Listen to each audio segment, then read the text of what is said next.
So I've just come to the waste and recycling sort of facilities on the Urdd Eisteddfod to get a tour via Emlyn, I think it's Davis, who's the head of operations for all recycling and waste disposals on site. So he's going to give us a tour to show us how it happens on a massive scale at the Urdd Eisteddfod, where we have up to 100,000 people on site. And as you can see, there's only a small set of bins there, but we've also got things like timber. So yeah, I can't wait for him to take us on a little tour to see how it all actually functions and works while we're here. With Emlyn Davis here, who's head of the waste recycling and the running of the operations, you could say, of the Urdd Eisteddfod site, correct? Yes, definitely, yeah. Lovely. And what we're here to do right now is to get a bit of a life cycle of waste on site from beginnings all the way to the end. So Emlyn, can you tell me how many bins you actually have on site? So we've got 3 different sizes of bins. So we've got the 240 litre ones, so which is the recycling ones we use on site. Yeah. So we've got 200 of them. Wow. Then we've got 180 litre, which is the smaller ones. We've got 100 of them.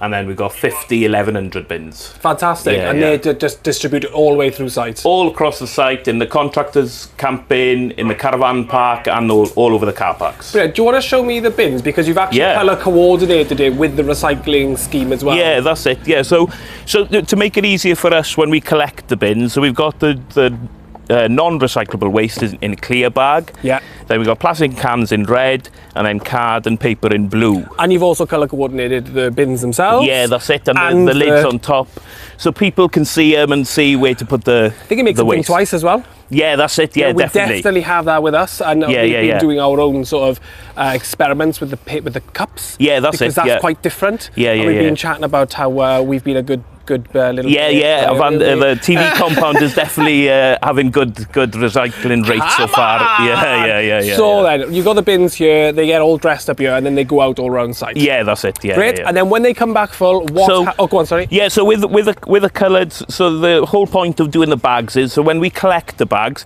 people might not realise it on site because we collect them in the big massive bins. Yeah. Well, we're not actually, none of that waste is actually going to general waste. We're just transporting it to this area here on site. Yes. And then we go through as much of the waste as we can on this tiny little picking line that we've got here. Just turn it around. Yeah, I see your picking line. Nice. All the bins, all sort of open. Yeah. So we separate it here because majority of people like follow the bins, but some don't. You get a little bit of contamination. That's it. Yeah. So we try and get rid of that as much as we can on site before it goes away to Humphreys, which is local here. So nice. That's a great positive for us. That's a local recycling firm? Yes, yeah. So even though we do this here and we separate the waste here, they'll take it back to their compound and then they'll go through the waste again, pick out whatever we've missed, basically. So you've got your system out there, which is all separated, hopefully people adhere to. Yeah. It comes back here, you do like a first sort of look through, and a first pick and a sort through. It. So you're doing recycling on site and then put it into bigger bags and containers. That's it. When it eventually goes over, and you're going to show me the next phase as well in a second, and when it does go off site, they sort it again before they then, and I'm guessing they shred it, they break it down. That's it. So all the waste collected on the Urdd Eisteddfod from start to finish all goes to the recycling plant. So 0 of it goes to landfill. Whatever we can't recycle will go to energy to waste. Okay, so great. There's 0 to landfill. A question then with the general waste, the black bags. Do you actually touch any of that at all then, sorting wise? Or is that because it is so kind of written off? Yeah, it is a bit, because it's contaminated, because it's food, because it's dirty recycling is what it's called. As well. Yeah, that's it, yeah. So we kind of stay away from the general. Yeah. But that's why it's so important for the public to try your best to separate it. Yes. That clean plastic and clean cans is really important to us to get it right and get it recycled. And I'd love to see these. So what happens is the smaller bins come in here and then they get put into bigger. That's it. Bigger pieces in here. That's it. So coffee cups is a big passion of mine about recycling. Oh, I never know. Emails back and forth. So we try and collect as much coffee cups as we can, and we try and get about 70%. We try and capture about 70% of the coffee cups that are used on site. And I will be transparent, because me and Emlyn were talking when I first came on and I was going to order our 2,500 cups. I was looking again compostable cups, and you'd be like, "Oh yeah, that totally makes sense." But when me and Emlyn were talking,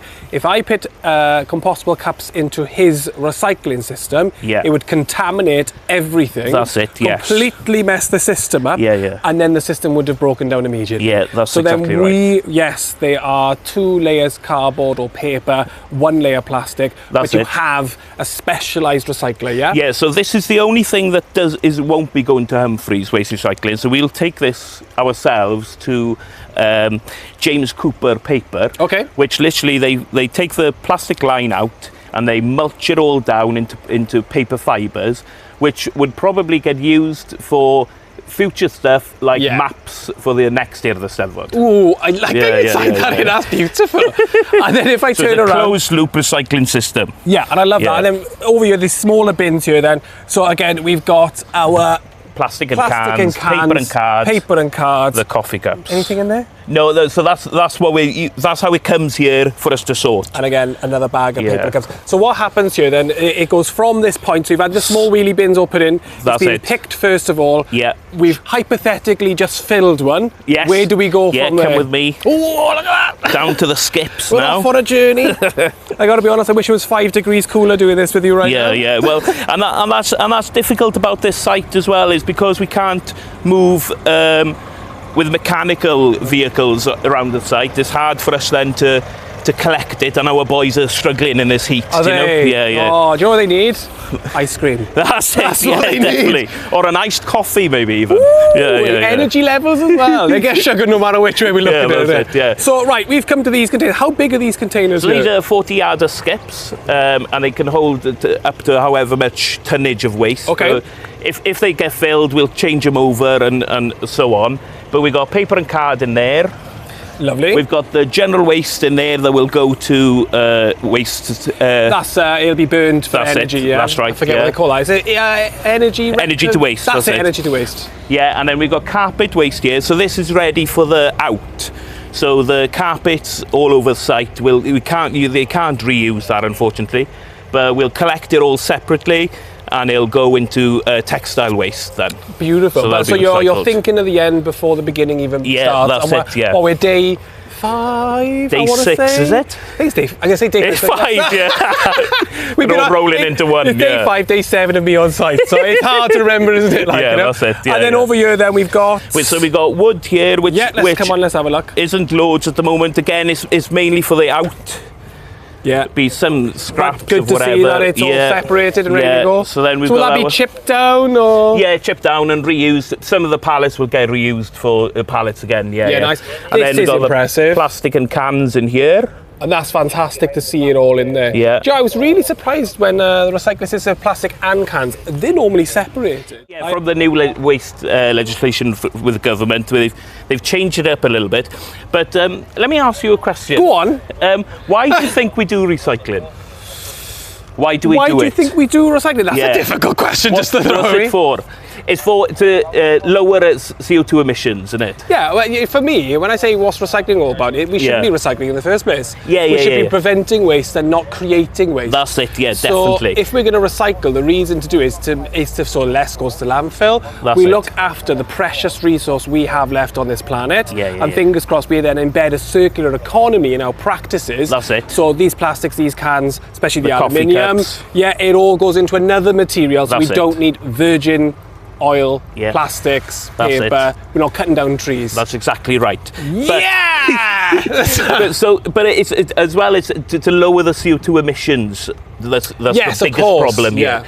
But the interesting thing is the transport is higher up on the list of CO2 emissions. Of course. So it's difficult then and harder to for control. us to control and to take the waste in separate streams. So this is how the best way we can do it, and using local Humphrey's Waste Recycling for this event lowers that CO2 emissions drastically. So you've aligned how they recycle with how you recycle, which is why I've aligned how you recycle without we recycle. Yeah, that's it. We're all working together to get the to get the final goal. Basically. Yeah, and it's that collaboration, that long term, and it's embedding systems that are quite difficult to actually put in the first place. But incremental change always produces the best results, doesn't it? Yeah, definitely. Yeah. Lovely. Is there anything else that we haven't talked about? I don't think so. I just want to say thank you then for that. Yeah, no problem at all. And it's just fantastic to see how many, you know, the one thing we haven't talked about is glass. Oh yeah, glass. So in the Urdd Eisteddfod, we don't go through that much glass. The bar creates some waste, and then the caravan site and the contractor's campsite creates some. But again, we'll collect that at the end. So there's bins out there, but they're not full. And once they get collected, we'll separate. And again, it's separated anyway. They have their own glass bins. I have seen them on site. Yeah, so it's all part of it again. So hopefully, the only if I step back, we got wood here. We got metal, plastic cans here. We got cardboard here. You're going to chase me now. We got carpet, and we've got cardboard. So out of all those bins, only one of them is general waste. That's and it's going to be going back to process energy as well. Anyway, and we'll still go on a picking line to see if they can pick out any cans of plastic or coffee cups that we've missed. So there will be an effort to get something out again. of it. Yeah, well, definitely. Emlyn, can I just say thank you very much for your problem time. at all. And it's been really brilliant working with you on the Eisteddfod, and cheers. fingers crossed I can do it again with you next year. Yeah, lovely. Thank you. Yeah, definitely. Thank you. Diolch fawr iawn. Cheers. Yeah,